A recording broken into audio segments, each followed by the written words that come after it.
तुम्हारी सबसे बड़ी मैशियत को मैं जमीन बोस करूंगा, तुम इस लायक ही नहीं छोड़ूंगा तुम्हें कि तुम अखंड भारत का ख्वाब देखो। क्यों मेरा मुंह खुलवाते हो? फिर मुंह से कुछ ना कुछ गलत निकल ही जाता है।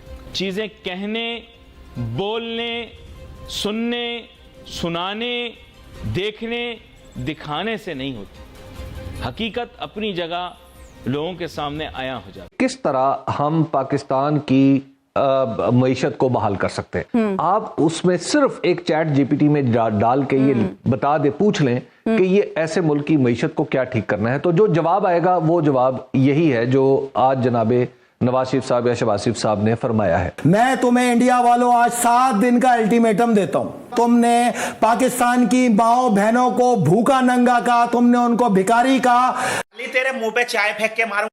पाकिस्तानी मईशत अपनी बेहतरी के सफ़र पर गामजन है। अस्करी क़यादत और वफाकी हुकूमत ने जो मईशत की बहाली के लिए मुश्तरका कोशिशों का आगाज़ किया था, उसके समरात सामने आने लगे हैं। अल्हम्दुलिल्लाह पाकिस्तान और IMF के दरमियान मुआहिदा तय पा गया है और इस हवाले से जारी एलामिया में कहा गया है कि पाकिस्तान ने तमाम टारगेट्स पूरे किए हैं। बिजली की कीमतें बर वक्त एडजस्ट की और अब IMF की जानिब से पाकिस्तान को $70 करोड़ मिलेंगे। यही नहीं बल्कि अवाम के लिए अच्छी खबर यह भी है कि आइंदा चंद महीने में महंगाई की शरह में भी कमी का इम्कान है। जहां तक ये मईशत का है, मैं बार बार ये कहता आया हूं और अभी भी दोबारा कह रहा हूं कि जो IMF प्रोग्राम है ये तो हमें एक बेल आउट कर रहा है, क्योंकि हमारे पास अदम तवाजन हो गया अपनी बैरूनी अदायगियों में और हमारा बजट के खसारे और फाइनेंशियल इंडिकेटर्स, तो जिसको हम एडजस्टमेंट कहते हैं मैक्रो इकोनॉमिक, तो ये तो उसको ठीक करता है। मईशत की बहाली को हमें डिफाइन करना पड़ता है कि अगर हमारा ये ख्याल है कि ये रिवाइव हो जाएगा, नौकरियां निकल आएंगी, एक्सपोर्ट्स बढ़ जाएंगी, उसका IMF प्रोग्राम से तल्लुक नहीं है। वो एक फाउंडेशन बनाता है। वो पॉलिसियां तो हुकूमत को खुद बना के इम्प्लीमेंट करनी पड़ती है, जिसको हम इकोनॉमिक ग्रोथ कहते हैं। हाँ हु खुश होते रहे, यूं हो गया वो गिर गया, ये चढ़ गया वो गिर गया, वो ये चढ़ गया, हम मजबूत हो गए, यूं हो गया वो हो गया, ये सब खाली बातें तो रोज होती रहती हैं। तो थूक में पकौड़े तलना बंद कर दें। अब संजीदा हो जाएं। आप लोगों को समझ में नहीं आएगी यार, आप लोग ये पिलाट करने वाले लोग हैं, आप लोगों को क्या समझ में आएगी ये क्या बातें हो रही हैं? आपकी मैक्सिमम जो आप देखें इतने सालों के अंदर जो क्रिएटिविटी है वो यही है, हाउसिंग सोसाइटियां। इसके अलावा तो आप लोग कुछ बना नहीं सके। सही बता रहा हूं, पूरा कराची से खैबर तक आपका बस चले तो सारा कुछ आप प्लाट बना के बेच बाच के निकल जाओ। उधर फिलिस्तीन वालों के ऊपर तनकीद करते हो, फिलिस्तीनियों ने भी तो यही किया था ना, इजरायलियों को जमीन बेच दी, फिर उसके बाद हाथ पे हाथ धर के बैठ गए। अब जनाब तमाशा आप देख रहे हो क्या हो रहा है वहां पे। नहीं, मैं रियल बात करता हूं भाई, घुमा फिरा के बात नहीं करता। नोटू मिलते थे तो तुम लोग हर वक्त सड़क पे निकले हुए होते थे। इस दफा नहीं नोटू मिले ना तो कोई नहीं आए। तो बात यह कि जो चीजें हैं ठंडे दिमाग से सोचो, ये आ जाए बस सब सेट है, सब खुश है, यानी लाइफ खुशहाल है। लाइफ खुशहाल है अगर आपके पास नोटू हैं।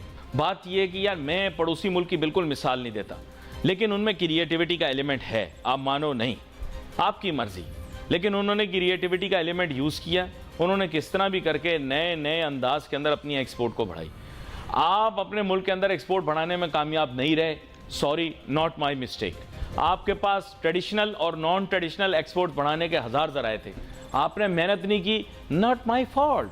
मेरा काम नहीं है, मैं एक अदना सही करूं।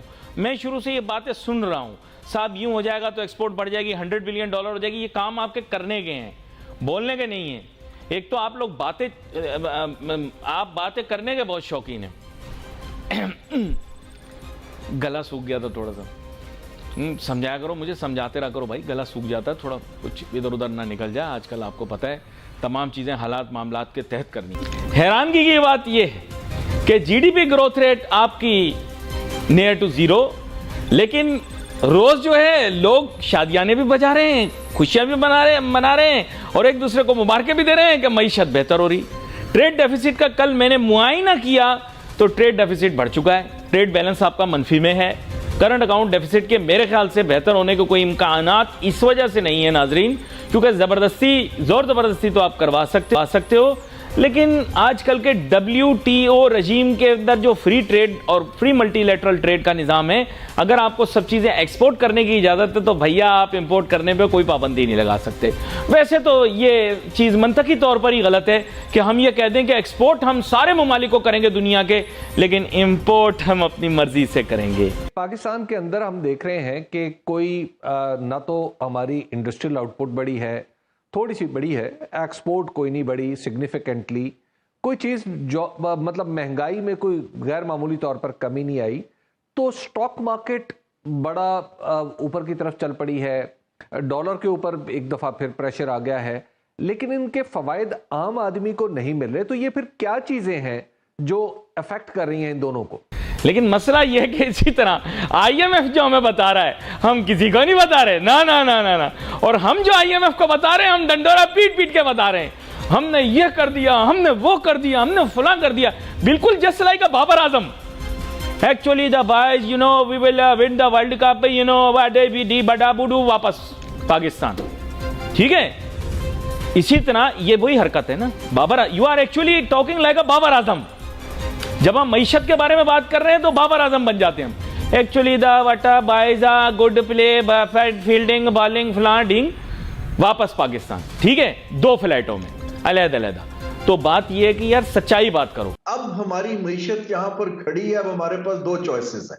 या तो हम मुश्किल फैसले करके, सेक्रीफाइस करके फ्यूचर में इमर्जिंग एशिया की तरफ जाएं, या हम ये घिसे पिटे जो ममालिक हैं, जो इधर से पकड़ा, कर्ज पकड़ा, थोड़ी सी कोई डील कर ली, 4 माह के लिए आगे चले गए, फिर पीछे चले गए, इसी तरह चलते रहे। और ये मेरे हिसाब से हमारी पॉलिटिकल पार्टीज को ये जो इलेक्शन के लिए मैनिफेस्टो में सबसे पहले ये अब इकोनॉमिक रिवाइवल का अपना प्लान लोगों को करना चाहिए। आप लोगों को टीवी पे टॉप लीडरशिप को कहना चाहिए कि मैं आऊंगा तो ये करूंगा।